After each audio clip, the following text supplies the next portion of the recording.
Ang lalaking napatunayang inosente 70 years after siyang itegi ng gobyerno sa kasong hindi naman niya ginawa. Siya si Tommy Lee Walker, 19 years old.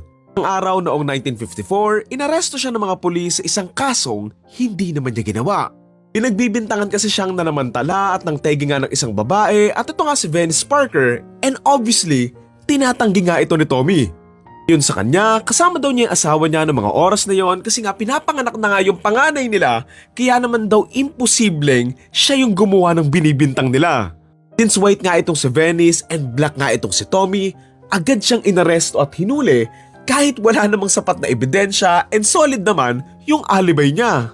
Ang tanging lead nga lang nila doon sa kaso, Black American daw yung umatake nga kay Venice, and since black nga si Tommy, inaresto nila siya dahil lang sa kulay ng balat niya.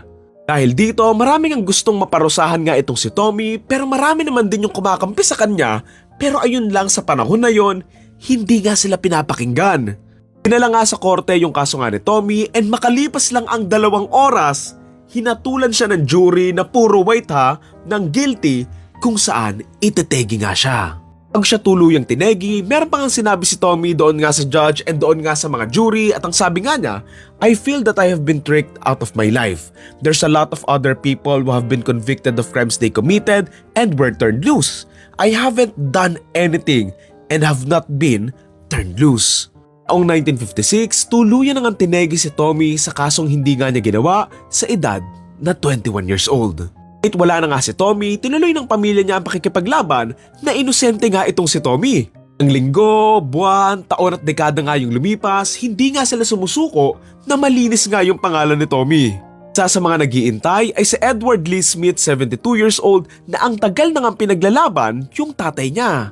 2 years old lang siya nung tuluyan ngang itegi ng gobyerno yung tatay niya, at ayon sa kanya, napakahirap nga daw mabuhay ng walang ama, lalo na yung mawawalan ka nga ng tatay sa ganito pang paraan. Buti na nga lang, maraming abogado ang nilalaban ngayon nangyari kay Tommy 70 years ago, kung saan sinasabi nga nilang isa tong pagkakamali sa nakaraan na dapat na maitama.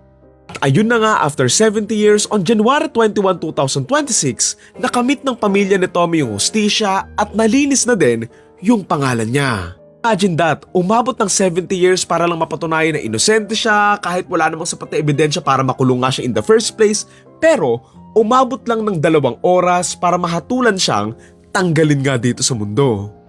Kagalit man kasi umabot pa ng ilang dekada bago nga nila napatunayang inosente nga itong si Tommy, pero at least nakuha din nila yung gusto nila. Yun kay Edward, this won't bring him back, but now the world knows what we always knew, that he was an innocent man. Amin naman ng Dallas County Commissioner's Court na inosente nga daw itong si Tommy at dapat hindi nga daw siya nakulong at tinanggal sa mundo. Ang nakakatuwa din dito, yung mismong anak ni Venice Parker na si Joseph Parker ang isa sa mga tumulong para mapatunayang inosente nga si Tommy. Yes, si Venice Parker yung pinagbibintangan niyang tinegi nga daw ni Tommy, and yung anak nga niya kumakampi nga kay Tommy din. Tama siya sa mga nag-celebrate at ayon sa kanya, masaya siya sa desisyon nga daw ng korte. Nagpa niya, obvious naman daw na inosente nga itong si Tommy sa simulat sa pool. Ano man daw yung nangyari nga sa nanay niya, wala daw kinalaman dito si Tommy, at si Tommy ay biktima nga lang daw ng gobyerno na puno ng masasamang tao.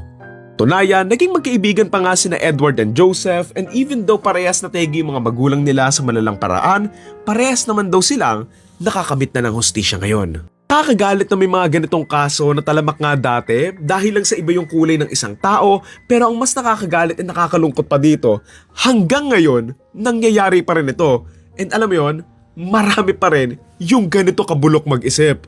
Kung manghuhusga man tayo ng tao, husgahan natin sa pag-uugali nila, sa kung mabait ba sila or hindi, hindi lang dahil sa kung ano yung itsura, pananamit, estado ng buhay, or kulay ng balat nga nila.